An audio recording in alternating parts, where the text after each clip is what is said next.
Tacky in Trouble by Henla Lester.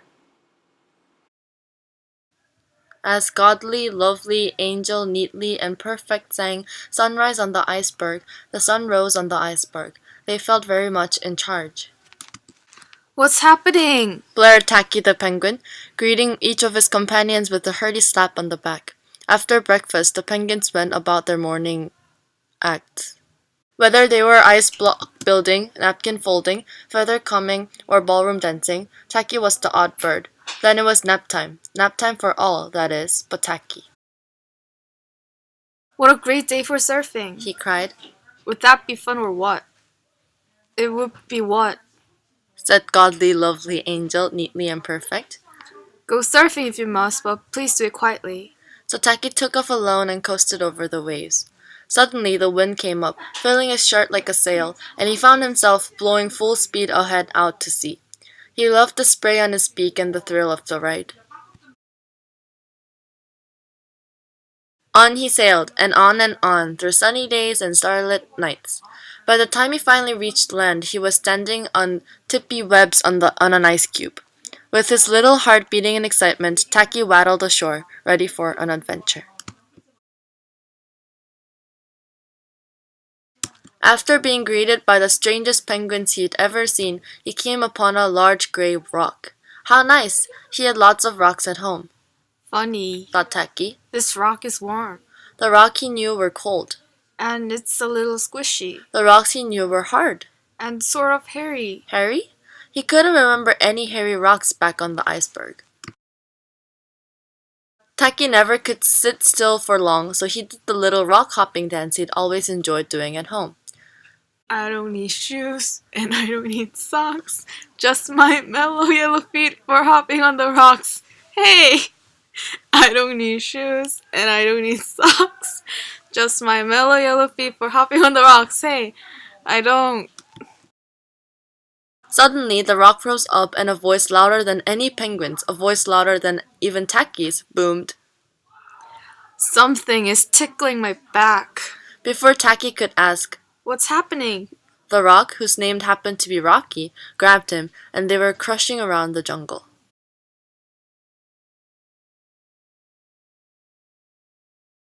Tacky loved adventures, but was this fun or what? He wasn't sure. Finally, Rocky came to a very gray clearing, plunked Tacky down, and bellowed. Flowers for my table. While Tacky was puzzled, Rocky was overjoyed, for she had taken one look at Tacky's shirt, and was convinced she had brought home the most beautiful bunch of flowers in the world. Yes, indeedy, just what I needed to brighten up this dreary old place. Yet, let's see, I'll need a white vase. It's a gorgeous bunch of flowers, but pretty thick around the stem area. After choosing her widest vase, Rocky plopped Tacky in, and he looked around. The table was set for dinner, with catsup and lemon pie, and grape punch and gravy, and mustard and marmalade, and peanut butter, and lots of other good things. Rocky galloped gleefully around the table, singing. Flowers make all the difference. Flowers make all the difference. I'm not a bunch of flowers. Said Tacky. Say what? Rocky trumpeted. Of course you're a bunch of flowers. Don't be silly. She sniffed Tacky. You smell lovely too. Thank you, said Tacky. But I'm not a bunch of flowers. I'm a penguin. Rocky eyed Tacky suspiciously. What's a penguin? Some sort of weird plant? No, offered Tacky. It's a kind of bird. A bird, snorted Rocky. What a hoot! You're not like any bird I have ever seen. Tacky felt his neck feathers prickle uncomfortably. I'm really, honestly, truly a penguin, he repeated. Rocky did not want to hear this. She wanted flowers. She needed those flowers, and her dull gray home needed those flowers.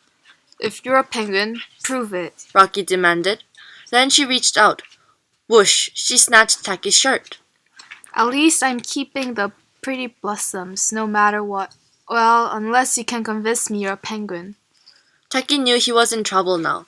His shirt was his sail, and without his shirt, how could he get home? Would he ever see a goodly, lovely angel neatly and perfect again? Hurry up now, I'm hungry and I don't have all day. snapped Rocky impatiently. Prove you're a penguin. Do something penguinish. Tacky Tacky thought very hard. He just had to show her. Oh, yes. He remembered. Penguins march. He began 1, 2, 3, stepped in the catsup bowl without knowing it, and continued marching over the table. 4, 5, 1700. What else? Asked Rocky. Penguins belly slide. Tacky got a running start, skidded across the lemon pie, and swished in swirls over the tablecloth. Where was the lemon smell coming from? Go on. Ordered Rocky. Penguins dive. Tacky took a bounding leap up and did a splashy cannonball into the pitcher of grape punch. Refreshing. More confused than convinced, Rocky asked. And keep going. What else? What else could a penguin do? Then he remembered what had gotten him into the situation in the first place, and he said, Penguins are excellent hoppers. Bravely tilting his beak up in his best proper hopping form, he hopped in the gravy and hopped on the cloth, and hopped in the mustard and hopped on the cloth, and hopped in the marmalade and hopped on the cloth, and hopped in the peanut butter, and stopped. Then he waddled stickily over to Rocky. See? He shrugged hopefully. I am a penguin. Rocky looked at her red, yellow, purple, brown, gold, orange, and tan tablecloth and bellowed. What have you done to my tablecloth? Tacky froze. He had been having fun doing penguin things and hadn't even realized that he'd made a mess. Uh-oh. He thought. I'm stuck here forever. I'll never get home to my iceberg.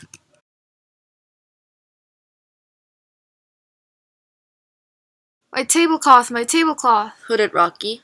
I love it. I simply love it. Look at those colors. They're brilliant. They're beautiful, and they're so much prettier than your blossoms. No offense. Here you go, you wonderful, odd, whatever you are. With that, she picked up Tacky's shirt and flipped it to him. She also threw him a hot dog, a cookie, and 3 kisses. Thank you. She trumpeted as Tacky waved goodbye and set out for the water's edge.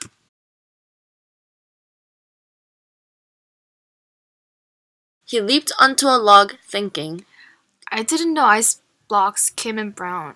And as his shirt caught the wind, he set sail. Meanwhile, back on the iceberg, Goodly, Lovely, Angel, Neatly, and Perfect were singing Sunrise on the Iceberg. The sun rose, but they didn't feel in charge. Life just hasn't been the same without Tacky. Everything was so orderly, and they were tired of patting each other on the back and whispering. What is happening? Nothing was happening.